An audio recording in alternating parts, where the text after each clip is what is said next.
A look now into the America envisioned by the Tea Party. A home catches fire, firefighters arrive on the scene and watch the place burn down, all because the homeowner did not pay an extra fee.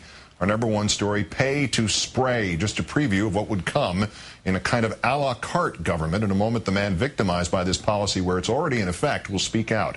It happened in rural Obion County in Tennessee. The grandson of Gene and Paulette Cranick was burning trash near the family home when the fire got out of control. The Cranicks called 911 several times, but the fire department would not respond. Why not? Because each year, county residents must pay a $75 fee on top of taxes if they want fire protection from the city of South Fulton, and the Cranicks did not pay. The fire department eventually did show up when the fire spread to the property of a neighbor who did pay the $75 fee. Firefighters put out the blaze on the neighbor's property while the Cranick home continued to burn. South Fulton's Republican Mayor David Crocker defending what is a 20-year-old policy. Anybody that's not inside the city limits of South Fulton, it's a service that we offer. Either they accept it or they don't. Crocker telling the area newspaper The Messenger that if the fire department operated on a per-call basis outside city limits, there would be no incentive for rural county residents to pay the fee. The Messenger reporting that Mr. Crocker likened the policy to auto insurance. As an analogy, he said if an auto owner followed their vehicle or allowed their vehicle insurance to lapse, they would not expect an insurance company to pay for an unprotected vehicle after it was wrecked.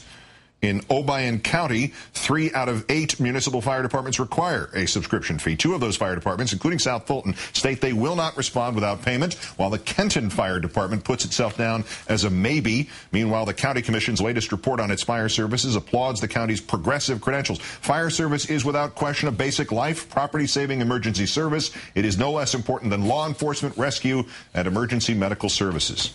Joining me now as promised, Gene Cranick, whose home burned down as a result of this pay-as-you-go policy. Mr. Cranick, thanks for some of your time tonight under these circumstances, and allow me to express our regret here over the loss of your home. Thank you. Thankfully, your family is okay, but you're now reduced to living on a trailer on that property there, as I understand it. Can you tell us what was lost in the fire? Everything that we possessed was lost in the fire. Even 3 dogs and a cat that belonged to my grandchildren was lost in it. And they could have been saved if they had been put water on it, but they didn't do it, so that's just a loss. When you all called 911, as I understand it, you told the operator you'd pay whatever was necessary to have the firefighters come out and prevent the fire from spreading to your house. What was their response? That we wasn't on their list.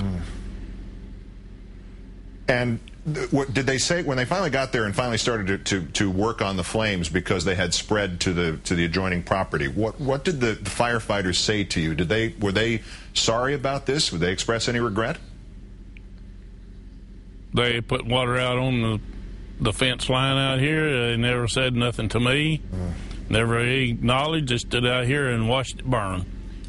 So if your neighbors hadn't paid either, and the flames had jumped to their house, that would have burned down too. I mean, if nobody out there had paid, we would have had the entire rural community on fire. It was in a cornfield. They'd already harvested, and they had a tractor and a disc out here that doesn't have the flame contained in the field. And the man that owned the field told them to put the water on the house. And they said they couldn't do it because it wasn't on the list. Has the fire department, to your knowledge, ever made an exception to this rule? Yes, they have. Back when we had a real fire chief. Boy. He had enough gall about him that he would do things. About 3 years ago, in December, this December, had the fire up here in my boy's house. And they waived the fee till the next day. But we done had the thing out before they got there, which don't make any difference. But they still waived the fee till the next day, and I went in and paid it. Have other houses in the area burned down while the fire department watched because people hadn't paid the fee? Yes, sir. They let, as far as I know for sure, they let 3, and I heard of 4. And then on the other side of Union City in the community, they let a barn burn that had horses in it. So I don't know what about that. Is your insurance going to help at all on this? My insurance is. I talked to the adjuster today, and they right on the ball. So, the insurance is going to pay for what money I had on the policy. Looks like. Well, at least But it's like everything else. I didn't have enough. Oh goodness. Gene Kranick, I don't know what else to say other than we appreciate you taking the time to explain this to us. And again, our sympathy on what happened. It's unbelievable. I'd like to say one more thing. Please. If I can. Yes.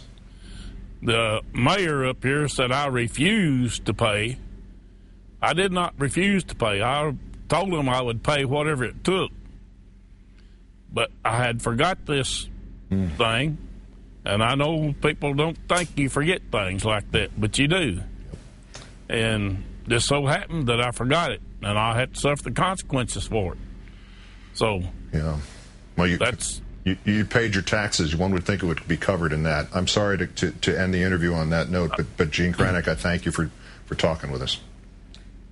All right. Thank you. Thank you.